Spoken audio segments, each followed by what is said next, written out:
Bonjour, bienvenue à votre émission de la Victoire de l'amour. J'espère que vous allez bien aujourd'hui. Une émission tout à fait spéciale. Je rencontre un jeune prêtre, l'abbé Charles Vallière. On aura un moment exceptionnel. On voit rarement ça à la télé, l'exposition du Saint-Sacrement. Donc, Jésus sera avec nous. Une très, très belle chanson interprétée par Étienne Drapeau, Le monde est beau, et le Père Michel Marie. Si tu me donnes ta vie, je te donne la mienne. Dans le froid de la nuit, mon cœur t'appartient. Et quand la tristesse arrive, je sais tu es là, toujours près de moi. Bonjour Charles. Bonjour. Merci d'être là. Pour situer les gens, tu as été ordonné en 2013. C'est ça. Tu es à Magog, tu travailles Oui. avec Donald Thompson, qu'on connaît bien. Mais j'aimerais qu'on recule dans le temps. Tu as été élevé seul par ta mère et de ne pas voir ton père, ça t'a fait beaucoup souffrir. Oui, bien en fait, c'est toute la question de c'est quoi mes racines? Je viens de où? Ne sachant pas d'où est-ce que je viens, je vais vers quoi? Je suis qui? Et donc, c'est toutes ces questions fondamentales, je pense. Et même très jeune, j'étais pas très agréable pour ma mère. J'avais des propos violents, puis en même temps, je voulais l'aimer parce que j'aimais beaucoup ma mère, elle était très bonne envers moi, mais ça a créé beaucoup de tensions. Dans le fond, j'étais vraiment pas bien dans ma peau. Dans le fond, c'était ça que ça ressort comme émotion. J'étais pas bien avec moi-même. Si j'aurais pu ne pas exister, ben j'aurais aimé ça. Ah oui? Oui. J'osais pas le suicide, mais il y avait quand même cette noirceur à l'intérieur. Et à 13 ans, on ne dirait pas ça à le voir aujourd'hui, c'est la drogue, c'est les sports extrêmes, c'est allé jusqu'où, ça, à l'adolescence, à 13 ans? Bien, c'est ça. Arrivé en secondaire 1, des amis me proposent du hashish. Et après ça, tout doucement, on tombe dans les drogues douces, les drogues dures. Et ça continue comme ça, les petits vols. Et donc, c'est vraiment une vie un peu plus au niveau de la délinquance. Et ça, bien évidemment, une blessure intérieure qu'on vient de parler. Et par-dessus ça, la drogue, l'alcool, la délinquance. Eh bien, Mais ça t'es peut allé vraiment dans les drogues dures, là. Je lisais le crack, la cocaïne. Oui. Ça Alors, a j'ai 17 ans, là. ça a été ça. À 17 ans, j'ai quitté la maison. J'avais pas aucun diplôme. Et puis, c'était vraiment ça, mon style de vie. C'était faire la fête et des sports extrêmes. Et avais-tu une vision de Dieu à cette époque-là ou pas du tout? Ma mère m'avait élevé dans la foi. J'avais fait tous mes sacrements. Mais à l'âge de vers 10 ans, j'ai dit, « c'est plate aller à la messe. » J'aimais pas ça aller à la messe. Et donc, elle m'a laissé faire. Elle me laissait libre d'aller ou de pas aller. Donc oui, j'avais une vision de Dieu. Quand ça allait trop mal, je priais tout seul dans ma chambre. Mais c'était pas mal ça, là. Ça se limitait à ça. Et qu'est-ce qui fait qu'un jour, à 19 ans, tu as crié vers Dieu? Est-ce qu'il y a un événement qui fait que là, c'est assez, là? Bien, je pense que c'est plus l'accumulation, dans le sens que j'étais vraiment plus bien dans ma peau. C'est comme... Les mots qui me viennent, c'est comme si mon âme saignait, comme si mon âme était déchirée. Et je me souviens, j'avais 19 ans, j'avais été faire la fête au Mont Shepherd, Jane Grimby, avec des amis. Le lendemain, je vais dans un sentier proche de la nature et là, je crie vers le ciel. Mais crier, là, j'ai crié avec toutes mes tripes, j'ai crié physiquement, j'ai gueulé, là, tu sais, « Dieu, si tu existes, montre-le-moi. » Et donc, il n'y a rien qui s'est passé. Et c'est quelques jours plus tard que là, je vais dans un parc. Parc Minor, à l'époque, maintenant c'est un beau parc avec des familles. À l'époque, les gens avaient des mohawks sur la tête, c'était écrit 666 tatoué dans le cou. Voilà, les petits sachets qui se passaient. Et 3 jeunes venaient parler de Jésus dans le parc. Ah oui? Oui, 3 jeunes. Et ces 3 jeunes-là m'ont invité à une soirée de musique rock chrétienne. Je ne savais pas qu'il y avait de la musique comme ça, de la bonne musique, wow! Et là, ils m'ont invité, j'ai été. Et dans la soirée, le chanteur a dit, « Ceux qui veulent venir à l'avant pour accepter Jésus comme Sauveur et Seigneur, accepter d'entrer dans une nouvelle vie, que tout le mal qu'ils ont fait et qu'ils ont sur la conscience, Dieu peut te pardonner. Est-ce que tu veux un nouveau départ avec Jésus-Christ? » Et là, moi, j'étais dans mon banc. J'y vais pas. J'étais comme... Et j'ai fini par y aller. C'était une église évangélique pentecôtiste à ce moment-là. C'est ça, c'était une communauté évangélique pentecôtiste avec eux. C'est là que j'ai donné mon premier oui. Et donc... j'aime bien l'image que vous avez déjà vue de la peinture avec Jésus qui ouvre une porte, qui cogne à la porte. Il y a juste une poignée. Eh bien, c'était mon oui. Parce que toujours, c'est-à-dire, on a juste la poignée de l'intérieur. Jésus cogne, mais il n'y a pas l'accès pour ouvrir la porte intérieure. Et j'ai fait un peu de ministère en prison. Et avec les détenus, des fois, je leur disais, les gars, vous êtes plus forts que Dieu. Tu sais, les gars qui ont les vrais costauds plus que moi, là, que je l'étais. Là. Ils disent, ah oui? Ben oui, parce que si vous dites non à Dieu, il vous écoute. Parce que Dieu, c'est un gentleman.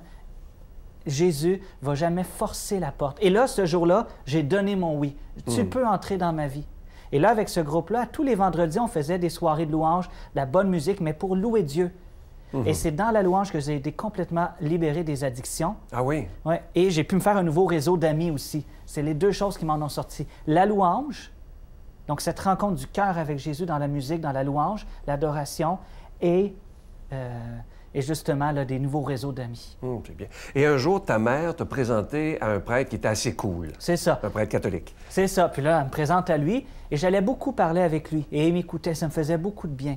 Et il organisait une fin de semaine de jeûne. Et dans cette fin de semaine-là, il y avait de l'adoration du Saint-Sacrement. Et moi, je me souviens, j'arrive dans la pièce et là, je vois le Saint-Sacrement. Je dis, c'est quoi cette bébelle-là en or avec un bout de pain? Je crois pas à ça, c'est de l'idolâtrie. Et là, on rit, mais les gens ne trouvaient pas ça drôle. J'allais voir les responsables qui sont là et je leur posais des questions. Puis ils me donnaient des réponses, mais c'était toujours un peu au niveau de la tête. Et j'ai été voir un couple de personnes âgées. Et je leur ai posé la question, c'est quoi le Saint-Sacrement? Je ne comprends pas, moi. C'est de l'idolâtrie. Et ils m'ont donné la meilleure réponse. Ils m'ont dit, on n'a pas les facultés, on n'a pas la théologie pour te répondre, mais on va prier pour que tu le rencontres. Et là, je me souviens qu'on a fait une procession avec le Saint-Sacrement des Chants Joyeux. Et là, le prêtre dans l'église qui est là a exposé le Saint-Sacrement. Et je me suis mis à genoux. Et là, je me suis mis pas à pleurer, à brailler. J'ai pleuré ma vie. Et pas... Je rencontrais l'amour de Jésus. À travers la drogue, à travers l'alcool, je recherchais à dire quelque chose de transcendant. Je recherchais ce qui est éternel. Je recherchais l'amour à travers tous les mauvais coups que j'avais faits. Et là, je rencontrais l'amour de Jésus qui donnait un sens à toute ma vie. Et sans comprendre, mais comme ça, j'ai compris que l'œuvre de la croix, c'était pour me sauver et me pardonner de toutes mes fautes. Et c'est là que j'étais profondément bouleversé. Et là, je suis sorti de l'Église pour me remettre un peu de mes émotions, et je suis rentré à nouveau. Et je me suis remis à pleurer en pensant à tous mes amis qui ne connaissaient pas le bonheur de connaître l'amour de Jésus.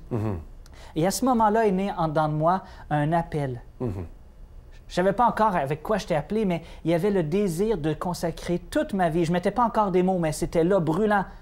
Parce que tu es tout jeune, tu as quel âge, là? Là, moi, j'ai 38. Oui, tout jeune encore. Donc, j'avais 19.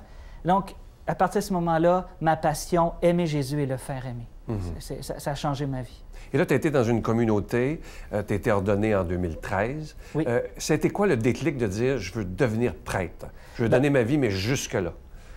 Bien, tout d'abord, je pense que ça a été voir des prêtres qui faisaient du sport, qui jouaient de la musique, qui n'étaient pas coincés. J'avais comme une image du prêtre, là. Et donc, je dis « Ah, je peux être heureux, être normal, puis être prêtre. Et d'une part aussi, c'est dans l'accompagnement et la connaissance de soi que j'ai appris à découvrir c'est qui je suis. Et donc, aimer Jésus et le faire aimer. Toute mon identité spirituelle correspondait, mon identité profonde, avec c'était quoi être prêtre. Donc, répondre à l'appel d'être prêtre, c'était répondre à l'appel d'être moi-même. Et donc, c'est pour ça que ça s'est fait sur plusieurs années, hein, mais c'est comme ça que j'ai répondu à l'appel. Je disais, ça m'a fait sourire, que ta mère a beaucoup prié pour toi, ta grand-mère, et tu dis que quand une mère et une grand-mère prient pour toi, faites attention. Qu'est-ce qu'elle faisait, ta mère? Elle cousait des médailles miraculeuses dans tes vêtements. J'ai-tu bien lu? Ah, ils ont fait toutes sortes de choses, là. Tout d'abord, il y a une maison de prière dans laquelle ma grand-mère donnait beaucoup de bénévolat. Et la première fois que j'y étais là-bas, tout le monde me connaissait. Moi, je connaissais personne, mais elle avait fait prier tout le monde. Tout le monde connaissait le petit-fils de Jeanne Vallière. Hein? Ah oui. Et des fois, comme je vous disais, je disais à des jeunes, ils disaient, attention, si votre mère puis votre grand-mère prient pour vous, c'est dangereux, ça peut changer votre vie. Donc, des fois, quand je faisais mon lit, hein, j'étais ado, ma mère, je découvrais des petits cartons écrits Jésus en dessous, dans mes roulettes de pantalon. Là, ma grand-mère, elle cousait, elle refaisait mes bas de pantalon, elle mettait des médailles miraculeuses. Là, incroyable. Et donc, mais ils priaient pour moi. Des fois, la nuit, quand ils ne savaient pas quand et comment j'étais pour revenir, bien, ma grand-mère, ma mère au téléphone, à 1h, 2h du matin, quand ils s'inquiétaient, étaient au téléphone puis priaient ensemble pour moi. C'est beau, hein? Oui. Oh là là. Je leur dois beaucoup. Et est-ce qu'ils sont vivantes encore tous les deux? Ma grand-mère est décédée. Ça fait maintenant là, un peu plus d'1 an. Et puis ma mère, bon, ben là, elle est... Et comment est-ce qu'elle voit ça? Elle qui a vu ta vie d'enfer, finalement, et de devenir un prêtre, comment est-ce qu'elle se sent? Ça doit être magnifique quand même, là. Oui, bien, d'une première part, elle m'a vu dans mon... Je pense qu'il y a l'amour de Dieu, puis ensuite, il y a l'amour d'une mère. Je m'en souviens d'avoir dit à ma mère, « Maman, je te demande pardon après ma conversion pour tout ce que je t'ai fait vivre. » Et elle m'a dit, « Ça fait longtemps que je t'ai pardonné. » C'est beau, hein? Ah, c'est beau. Parce que tu es la preuve, tu sais, quand je me préparais hier, tu es la preuve qu'il n'y a vraiment personne d'irrécupérable. Parce que si quelqu'un t'avait vu à l'époque, il aurait dit, ben, si lui devient prêtre, là, ça n'a aucun bon sens. Là. Ah, et puis même moi, tu sais, je veux dire, au début, c'est pas que je voulais pas être prêtre, c'est que je pouvais même pas moi-même m'imaginer être prêtre. C'était trop loin de ma réalité, en effet, là. Tantôt, on va vivre un beau moment avec l'exposition du Saint-Sacrement, mais je sais que tu fais quelque chose et je veux que les gens puissent en profiter. J'espère que tu vas continuer. Parce que tous les jours, à quelle heure? Quand tu fais sur Messenger, je crois, hein? C'est ça, sur Facebook. Sur Facebook. Je fais une heure et demie, des fois c'est plus long, d'adoration du Saint-Sacrement, où est-ce qu'on prend vraiment un temps pour... Alors, c'est tous les jours et à quelle heure? Du lundi au vendredi à 9h10, vers 9h10. OK. Et ton Facebook s'appelle? Charles Vallière. On va l'écrire au bas de l'écran. Donc, ça vous fera un beau moment peut-être à tous les jours. Des fois, vous êtes 1000, 1300. Oui. Imaginez, c'est du monde qui adore Jésus en même temps. Et je pense que tu es c'est la première fois que j'entends parler, là, je trouve que tu fais un travail magnifique. J'ai même, avant l'entrevue, il y a des gens qui m'ont écrit en disant merci, parce qu'il y a des tu l'as dit hein, sur Facebook que tu venais ici, et ton travail est vraiment, vraiment apprécié. Alors, on va l'écrire au bas de l'écran, et si vous avez le goût de vivre des beaux moments avec Jésus et avec Charles, bien, ça sera là, c'est gratuit. C'est du lundi au vendredi ou tous les jours? Du lundi au vendredi. Lundi au vendredi, vers 9h, 9h10 le matin. Alors, on va te laisser te préparer pour aller faire ton homélie. Et à la fin de l'émission, on sera avec le Saint-Sacrement. Ça va être des moments très touchants, je vous le dis.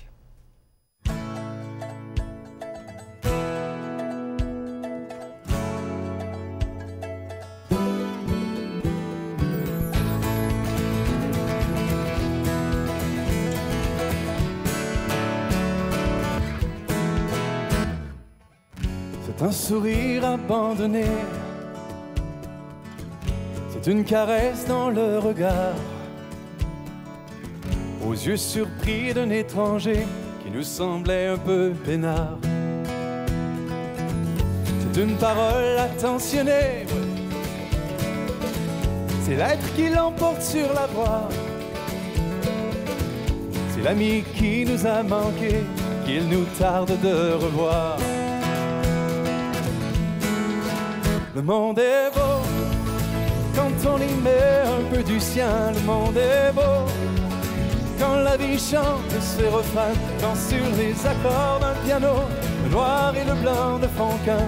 Quand tous les hommes sont égaux, quand ils se tiennent par la main. Le monde est beau, le monde est beau, le monde est beau. C'est la gentillesse que l'on ose, c'est ne rien attendre en retour. C'est un silence que l'on propose quand le poids des mots est trop lourd. C'est l'écoute qui apaise les sanglots, quand l'amitié pleure son chagrin. C'est voir au-delà des défauts, se dire qu'on est tous humains. Ouais. Le monde est beau quand on y met un peu du sien. Le monde est beau quand la vie chante ses refrains, quand sur les accords d'un piano, le noir et le blanc ne font qu'un. Quand tous les hommes sont égaux, quand ils se tiennent par la main. Le monde est beau, le monde est beau, le monde est beau. Est-ce que le monde est beau pour vous?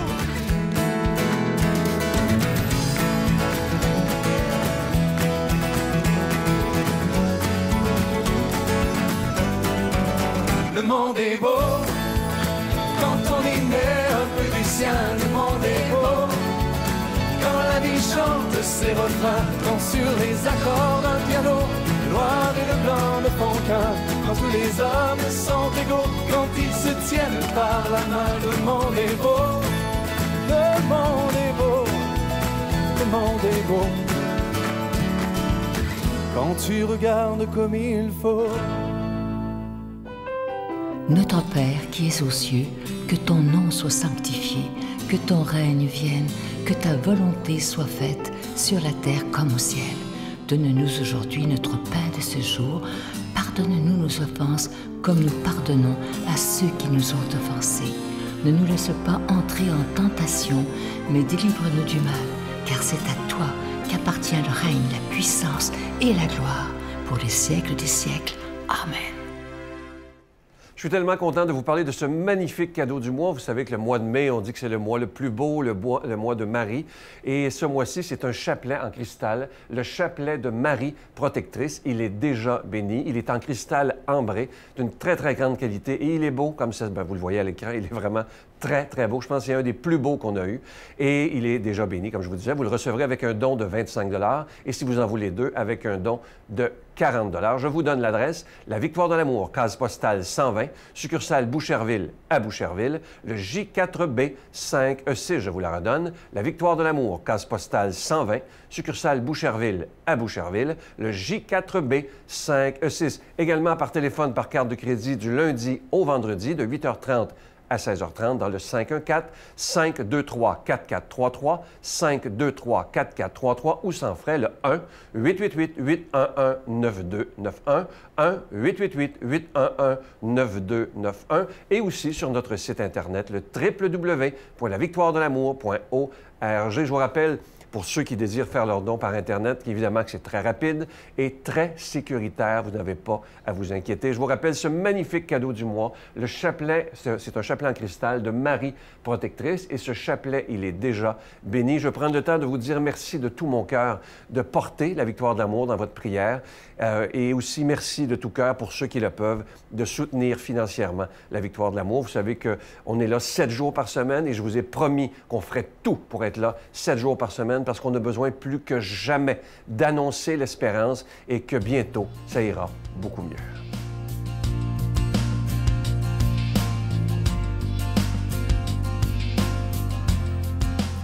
Chers amis, voilà une question émouvante posée par un téléspectateur. J'ai 74 ans, je sens que je décline, j'ai peur de la mort et je pleure sur ma jeunesse. Que puis-je faire pour retrouver un peu de force? Eh bien, cher monsieur, avant de vous donner mon ordonnance, quelques principes majeurs à ne pas perdre de vue. Comme le disait Clémenceau, quand on est jeune, c'est pour la vie. Donc, soyez jeune en vous. 74 ans, ce n'est que 2 fois 37 ans. Ne comptez pas les années déjà passées et ne comptez pas non plus en espérance celles qui vous restent. Persuadez-vous que la mort ne dure qu'une seconde, le temps d'un clignement d'yeux.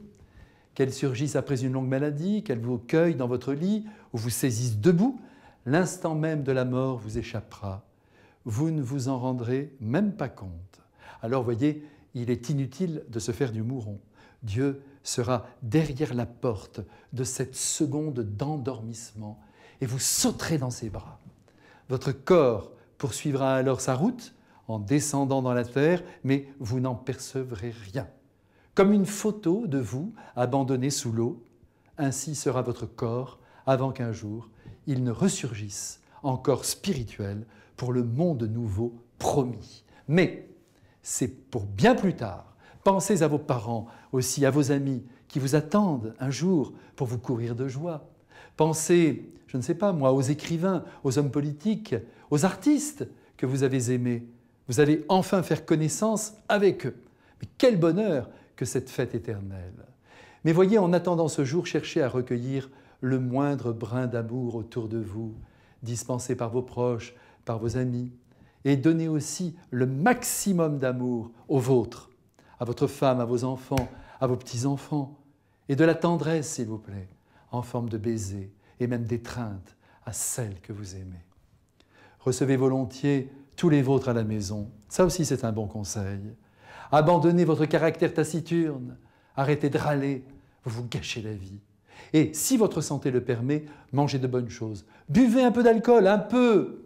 Appréciez les petits plaisirs de la vie, votre pipe ou une cigarette en crapotant. Vous ne risquez plus rien. Soyez joyeux, par pitié, ne faites pas de bilan, ça c'est l'affaire de Dieu. Et aimez la vie, oui, aimez la vie jusqu'au bout, comme elle est. Et puis, communiez au corps du Christ, priez le Seigneur comme s'il était devant vous. Et je vous promets la paix intérieure et la mort de toute peur. À bientôt.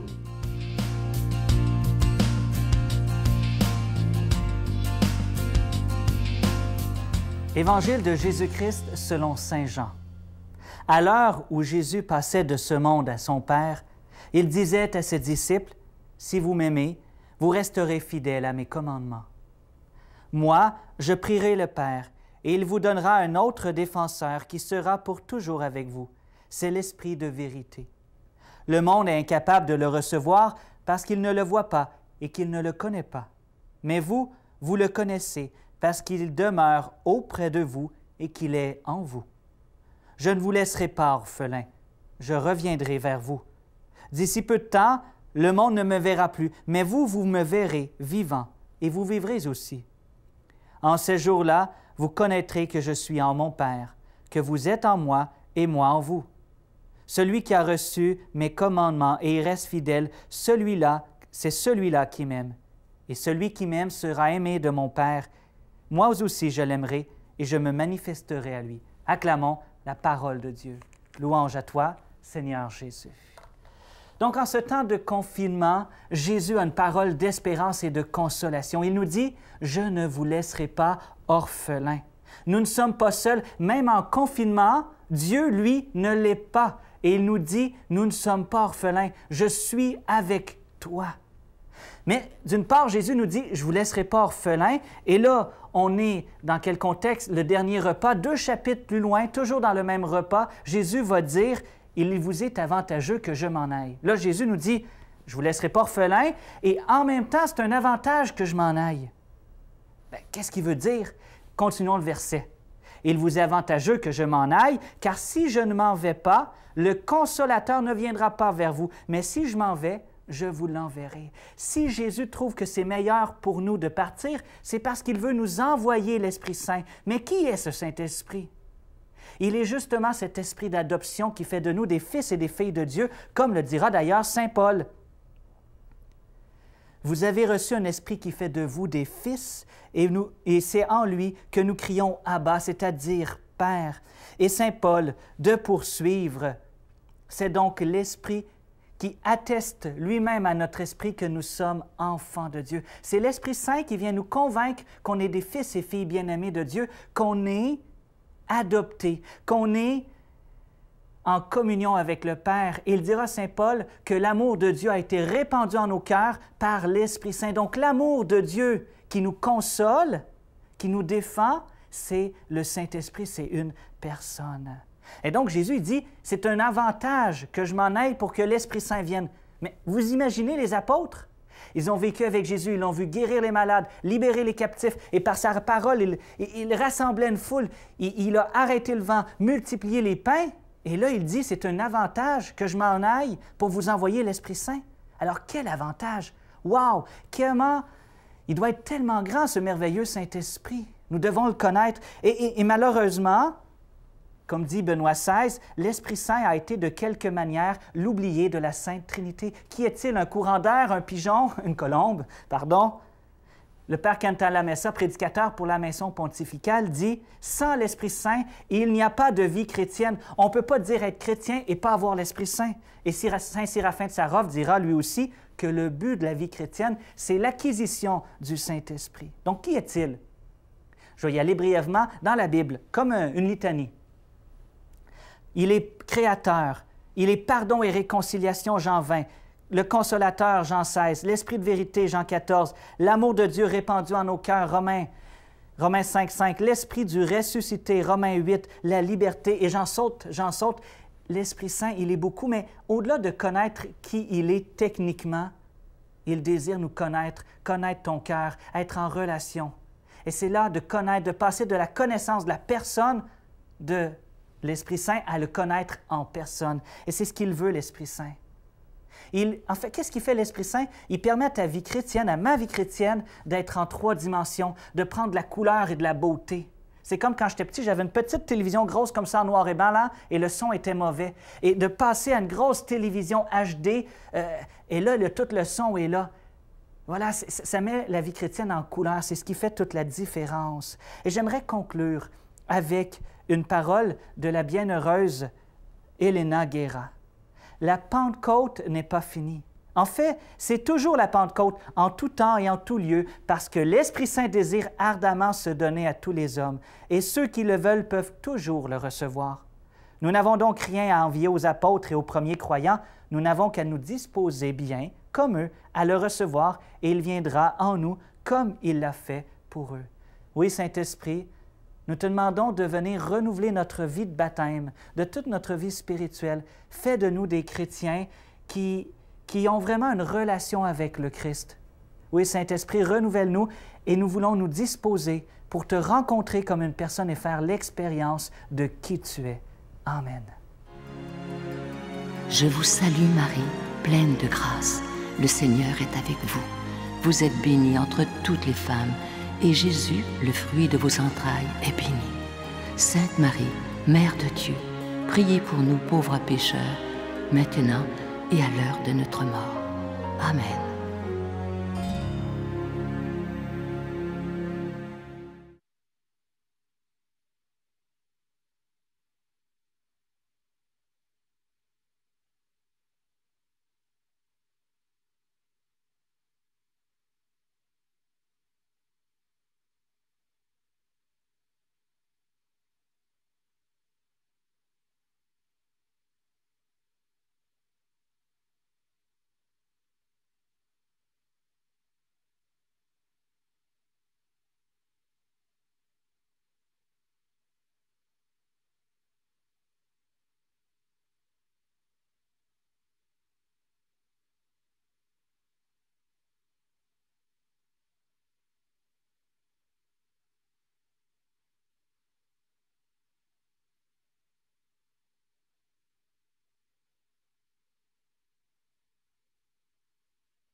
Seigneur Jésus, quel cadeau, quel privilège d'être avec toi, Seigneur.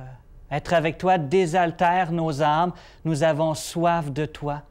Et tu nous as promis l'eau vive et tu nous la donnes en ce moment. Seigneur, dans la dernière phrase de l'Évangile de Matthieu, tu dis « Je suis avec vous tous les jours jusqu'à la fin des temps ». Cette promesse, tu l'accomplis à chaque seconde de notre vie. En ce moment, oui, tu es dans ce studio, dans le très saint sacrement, mais tu es aussi dans chacune de nos maisons. Oui, Seigneur, tu es là. Tu es là pour toutes les personnes qui se sentent seules. Tu es là dans ce temps de crise. Tu es vraiment avec nous. Tu n'es pas en confinement. Tu ne nous as pas délaissés. Tu es avec nous tous les jours. Et tu as dit aussi dans l'Évangile, « Venez à moi, vous tous qui peinez et ployez sous le poids du fardeau, et je vous donnerai le repos, car je suis doux et humble de cœur. » Oui, Jésus, tu nous dis de te donner nos fardeaux. Et aujourd'hui, on te donne tous nos fardeaux. On te donne notre angoisse. On te donne nos peurs. On te donne, Seigneur, tout ce qui nous trouble, Seigneur. Et on veut vraiment te l'abandonner et te faire confiance. Tu as dit, je vous laisse la paix, je vous donne ma paix. Nous voulons accueillir le don précieux de la paix. Oui, Seigneur, tu es avec nous. Et tu viens nous donner la consolation et le repos. Seigneur, et je te prie pour tous ceux qui sont angoissés, tous ceux qui vivent des moments difficiles, aussi au niveau financier, tous ceux qui sont au chômage, tous ceux qui ont repris aussi le travail ou tous ceux qui sont au front. Nous te prions, Seigneur, pour tous ceux qui cherchent des solutions pour ce virus, tout le personnel soignant, nos gouvernants. Oui, Seigneur, veille sur chacun d'entre eux. Et nous voulons accueillir de toi cette bénédiction. Donne-nous ta paix. Viens nous donner ton repos.